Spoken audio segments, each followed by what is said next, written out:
Let's talk video game preservation. Hopefully it's fairly obvious why we would care about this, but briefly, the history of video games is the history of our industry, and it's useful to keep a record of what has come before.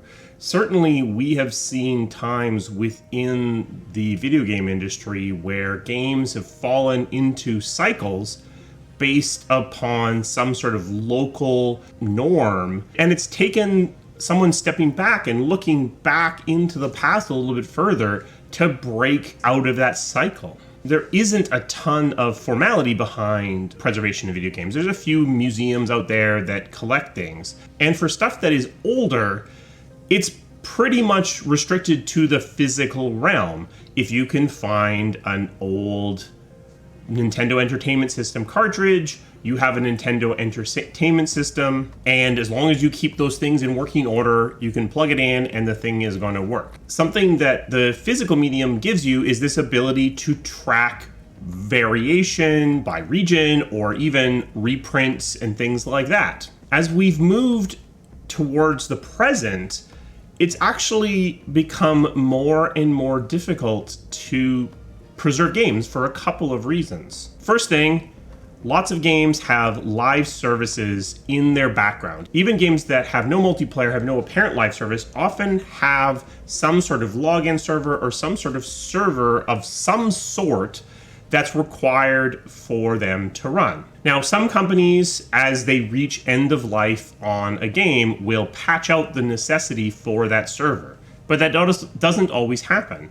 So you can end up in a situation where you have the code for a game, the content for a game, but it won't turn on because it can't find the login server or the matchmaking server or what have you that was in its background before and was needed to turn the thing on. Some very enterprising preservationists have gone as far as to recreate servers to allow these games to continue to run. But that isn't always easy or even possible.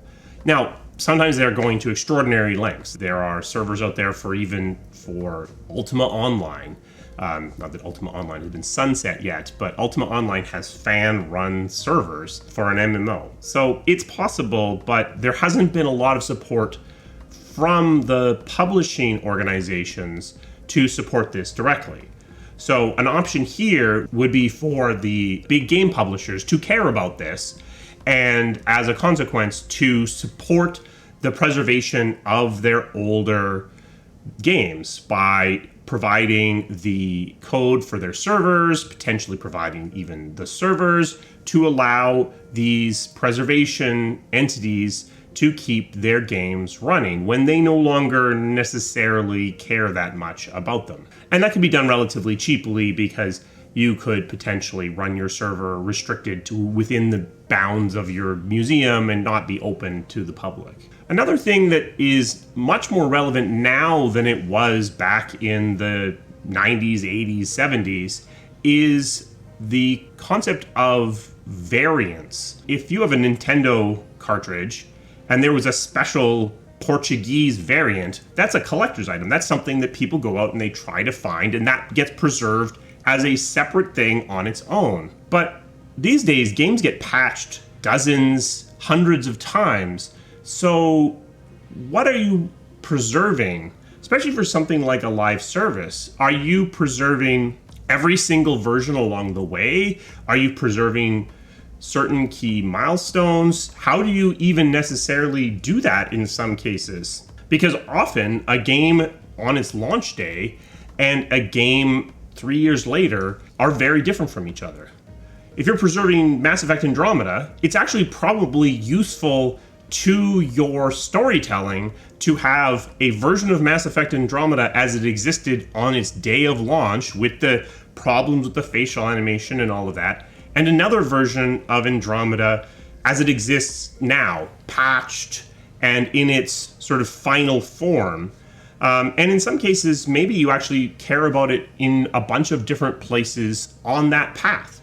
Certainly, if you look at what happened with World of Warcraft when they re-released classic, there is an appetite to see things in their earlier versions. But again, this is actually really difficult to do because now, instead of just having to go out and find a cartridge with an older version of the game on it, you potentially have to recreate a game with some number of its patches applied, but not all of them. And in some cases, that's impossible to do unless someone happened to have that installed on a computer that was disconnected from the internet. Certainly you can go out and find probably still physical copies of an unpatched version of the game. Some games won't turn on without being patched, but again, you can sort of imagine ways that you could potentially work around that. But to stop halfway down your patch line, that is often impossible. Usually, especially on the consoles,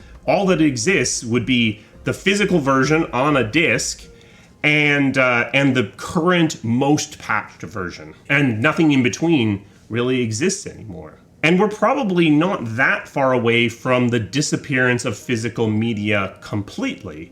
And so at that point, everything only exists within the cloud, which does ease the preservation of a version of the game, but it does mean that control of that now rests with the people who own the IP, people who own the game, and then the people who own the platforms that are the distribution platforms. Maybe you don't necessarily want that. Maybe you want the ability to preserve things that the game makers don't want to be preserved. Maybe these are important parts of the history, important parts of the legacy that maybe the game makers kind of want to fade away into the background. So there's a lot of issues around preservation, around keeping our history alive.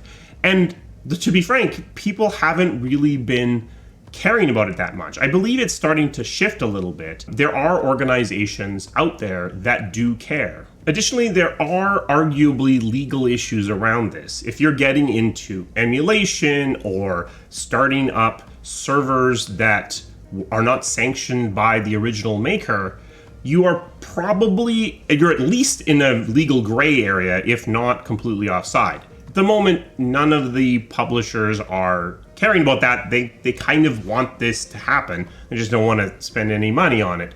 So you're kind of okay, but technically you're not always on side from a legal perspective. Some players that are trying to do this, there's the Video Game History Foundation, the National Video Game Museum, the Center for Computer History is preserving some stuff, the Video Game Heritage Society, Game Preservation Society.